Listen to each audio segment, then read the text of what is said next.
అందరికీ నమస్కారం. నేను ఒక మంచి సమాచారం మీకు అందజేయాలని ఆ సమాచారం మీ దగ్గరికి అందజేయాలని తీసుకొని వచ్చాను. మీ వీడియో ముందుకు వచ్చాను.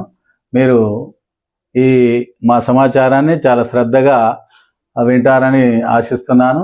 చూడండి, ఈ గృహాన్ని మంచి మంచి పండితులు, అంటే చాలా మంచి తెలిసిన వాడే వచ్చి ఈ గృహానికి ముగ్గు వేయడం, దానికి ప్రాణ ప్రతిష్ఠ చేయడం, పూజలు చేయడం, హోమాలు చేయడం, యజ్ఞాలు కూడా చేయడం, ఇవన్నీ జరిగిన ఇలాంటి ఇండ్లల్లో మిత్రులారా కష్టాలు వస్తున్నాయి, లేని ఇబ్బందులు వస్తున్నాయి, ఆర్థిక పరిస్థితులు వెంటాడుతున్నాయి అని బాధపడుతున్నారా?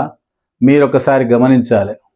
మనం ఎక్కడికైనా చేరాలంటే మన అదృష్టం, అవకాశం కావాలి, మన సాహసం, బాట కావాలి.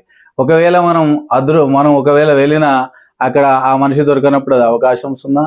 ఒకవేళ మనం బాటగా ఒక దగ్గరికి పోయిన తర్వాత అక్కడ ఆ ఇల్లుకు తలిపేసి ఉందంటే అంటే అక్కడ కావాల్సిన పనులు మనకు సమకూరవు, అంటే జరగవు, అంటే ఆ రోజు మనం వెనుకకి రావాల్సిందే. అలాగే ఈ గృహానికి కూడా ఉత్తరం వైపు ఇప్పుడు ఉత్తరం వైపు కానీ లేక తూర్పు వైపు కానీ ఎక్కువగా నడక సాగినప్పుడు మాత్రమే ఈ గృహము వాస్తు యొక్క ఫలితాలను పూర్తిగా మనకి ఇవ్వగలుగుతుంది.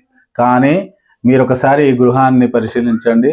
దీనికి తూర్పున గల రోడ్డు ఉత్తరం వైపు ఈ ఇంటి ముందే ఆగిపోయింది. అంటే ఇక్కడ నుంచి వ్యవసాయ భూములు ఉన్నాయి కాబట్టి ఈ ఇల్లు ఈ వీధికి చివరగా ఉంది కాబట్టి ఈ ఇల్లు వియోగించడం కష్టం. అది దాదాపుగా మీరు కొన్ని గృహాలను పరిశీలించి చూసినప్పుడు కూడా మీకు అర్థమవుద్ది. ఇలాంటి గృహాలు చాలా వరకు అంటే 80% అసలు యోగించే స్థితిలో లేవు.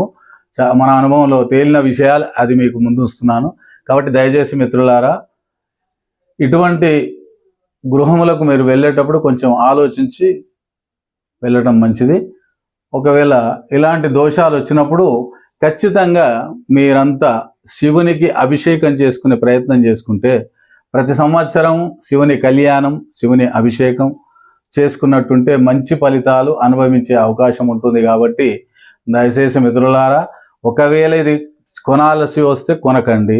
కొన్నరా, ఈ ఇంట్లో ఉంటున్నారా, ఇబ్బందులు పడుతున్నారా అంటే అదే పనిగా ప్రతి సంవత్సరం శివునికి అభిషేకం చేయండి, శివ కళ్యాణం ఆచరించండి, సత్ఫలితాలు పొందండి. జయ హో బాబా, జయ జయ బాబా, హజరత్ సయ్యద్ యాకూబ్ షాలి బాబా, దర్గా షరీఫ్, బండనాగారం.